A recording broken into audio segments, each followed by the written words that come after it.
Hey friends, we are in chapter 2 still, and we're checking out solving some one-step equations.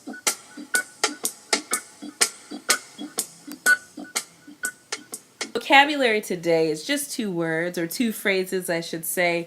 The first is what does it mean to solve an equation? And that really means to find the value of the variable that makes the equation true.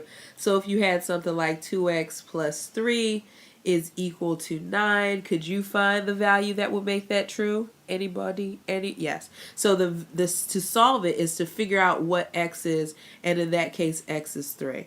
All right, let's take a look at this next one. It is to equivalent equation having the same solution.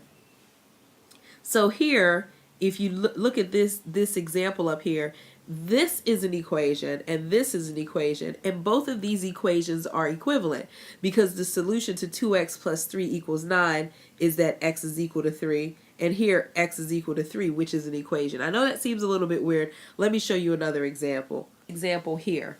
This is 4 times the quantity of x plus 2 is equal to 20. You guys are really familiar with the distributive property, so you know I could write 4x plus 8 is equal to 20. Both of these equations are considered equivalent equations because the solution to one is the same as the solution to the other. So this first example, you guys should be familiar with solving problems like this. So we have c minus 22 is equal to 54. And the way or the method of solving is called solving by adding, because what we're going to do is isolate our variable c by adding the opposite, or by adding 22 to both sides. If I look at this minus 22 and consider that a negative 22, I'm adding the opposite. And when I do that, I'm left with c is equal to 54 plus 22 is 76. So c has to be equal to 76.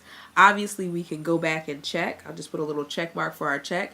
I'm going to rewrite this with 76 in for c. So 76 minus 22 is equal to 54. Oh, yes, it is. And I'm really confident that I got it right. Let's check out the next one.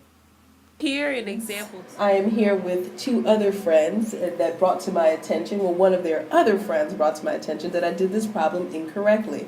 I am ashamed and chagrined, and so, thank you, thanks for that. And so we're going to work on it really quickly. So what I said in the video was that if we had 63 plus m, and it's equal to 79, we need to isolate m.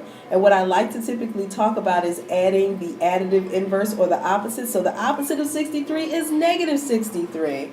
And m is what we want to isolate, so we got to get rid of the 63. When I do that, this becomes 0. And then when I subtract 79 minus 63, or 79 plus a negative 63, the answer, I'm sorry, I had 0. Let me put 0 plus m.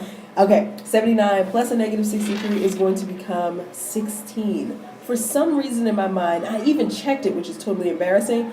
I had 63 plus 13, it should be 16, and I actually made it work. And I was like, yeah, that's right. So I'm ashamed, I'm embarrassed, and I have two witnesses here. What's your name, son? I'm Joseph. And this is? Niall. And I'm a better teacher, right? Because I fixed it? Yeah! All right, peace. It's a properties break, not another example. Let's relax and think about properties. That's better. Aware that during a properties break, all you have to do is relax. You do not have to write these down. We'll have them posted. And we're going to talk about properties of equality. The reason why this is important, friends, is because properties of equality actually gives us the opportunity to solve. Sometimes we take them for granted. So the properties of equalities, let's just discuss them. Let's think about them. So for addition, if you got these numbers, or A, B, and C, if A is equal to B, then A plus C is equal to B plus C. We always assume this. We do this all the time. We add, what I would say is you just do the same thing to both sides. But that's considered a property of addition. Let's just take a quick look at the other properties of subtraction, multiplication, and division. Let's take a look at these other ones really quickly. Like I said, if you've got these same letters, numbers, A, B, and C, and I really should have that these are considered real numbers. That's why I have them listed here. If you've got them and you've got A is equal to B, then if you subtract the same thing from both sides, then both of those quantities are equal.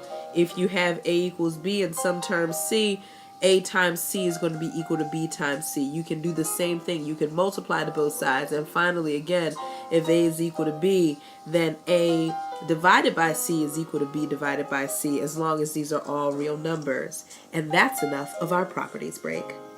Okay, finally, now the example.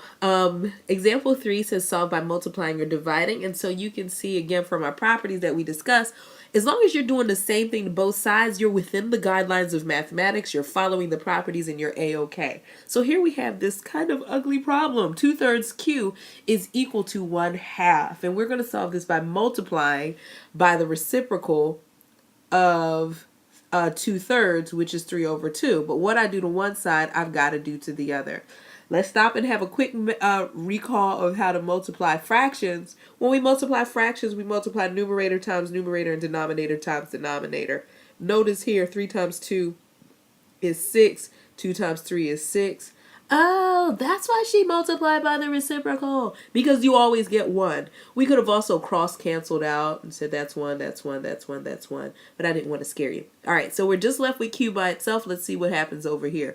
When I multiply 1/2 by 3/2, I get 3/4. And that's my answer. Yay! So remember, the properties give us the luxury or the opportunity to do the same thing to both sides.